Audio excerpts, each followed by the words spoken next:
This is smart, Madu Ajaja. I'm dedicating this song to the young people of Nigeria, the youths of Nigeria, who have been kept in captivity.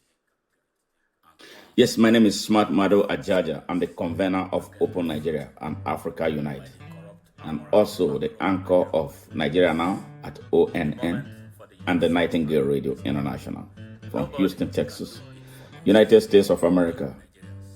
As a Nigerian, I have paid a lot of costs for being a Nigerian. I have been denied access to opportunity. I have been assaulted and nearly murdered in that same Nigeria. And I don't want other Nigerians, especially the younger generations and the unborn generations of Nigerians, to suffer the same fate, if not worse than I suffered in their country and as citizens of Nigeria. In 1988, I applied for an NNPC job in Hotoro, Kano. I did the interview and was the best. But I was denied employment because of my state of origin.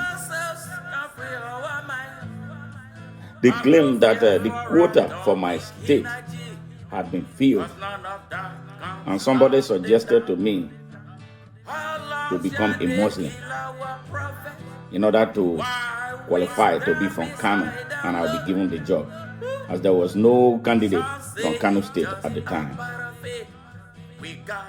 What kind of a country does that? In 1991, some crazy people driven by a warped religious ideology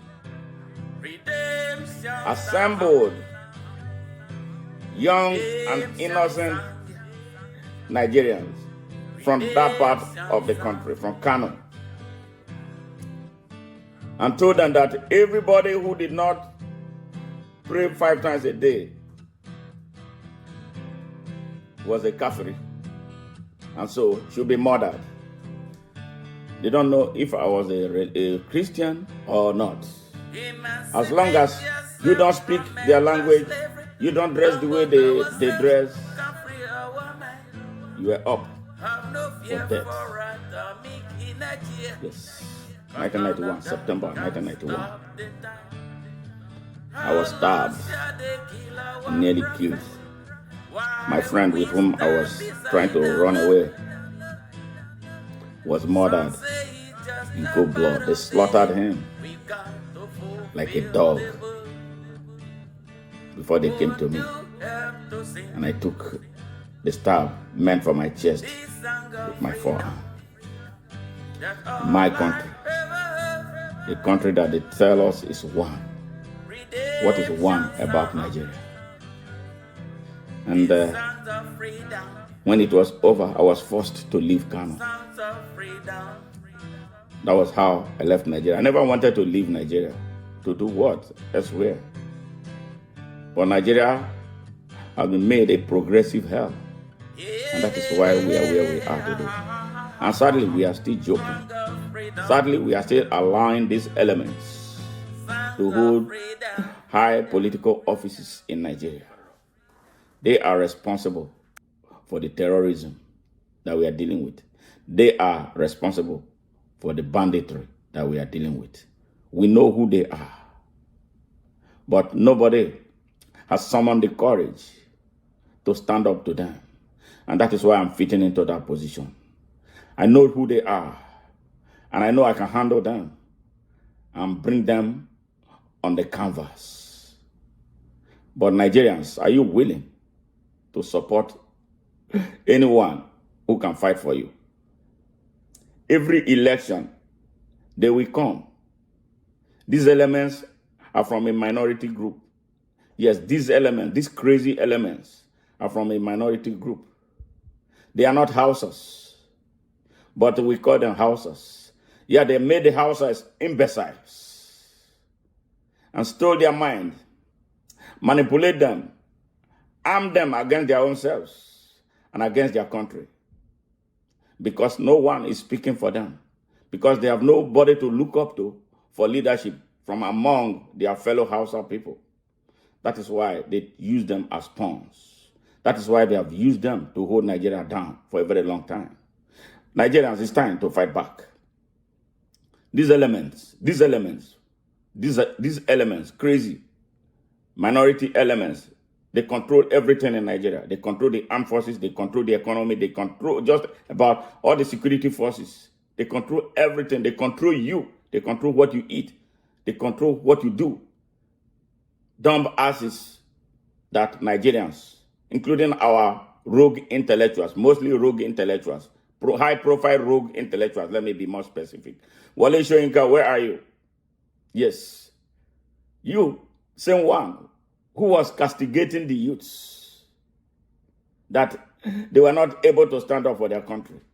You, in 2023, stabbed the youths of Nigeria in the back. Where are you? You see what your countries have been turned into right now. Where are you? And others like him. Where are you? Nigerians, we can wrestle these people down. And I can take the charge of doing that. But I need the support of Nigeria. I know them. We know them. People are afraid of them.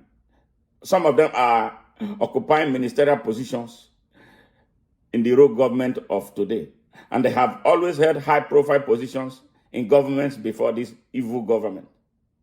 We know them. One of them is Vice President of Nigeria. Another one is a defense minister. And many more are there. Why are we not? Why is the EFCC not touching Siri? Hadid Sirika. He stole billions of naira to fund an Air Nigeria that never existed and still does not exist. Why is the EFCC dancing around him? And people like Issa Pantami, who had an established link with terrorism, proven. Yes.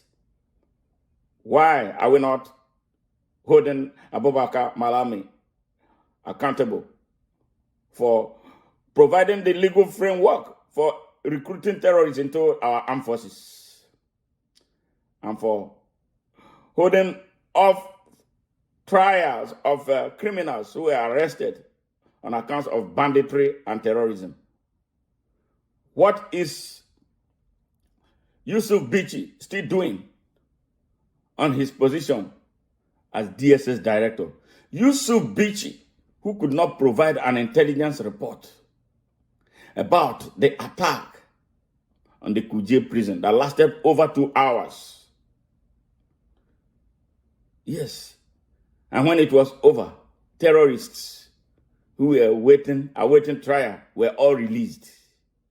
And then those masterminds, those who were responsible for the violent breakage into the prison, escaped unhurt. And as we speak, this minute, nobody was arrested. Nobody has been held accountable. And he's still in position. And you say you are a Nigerian, and you are still sitting down there, hoping for the best, waiting for Jesus Christ to come down and save you. It's not going to come down.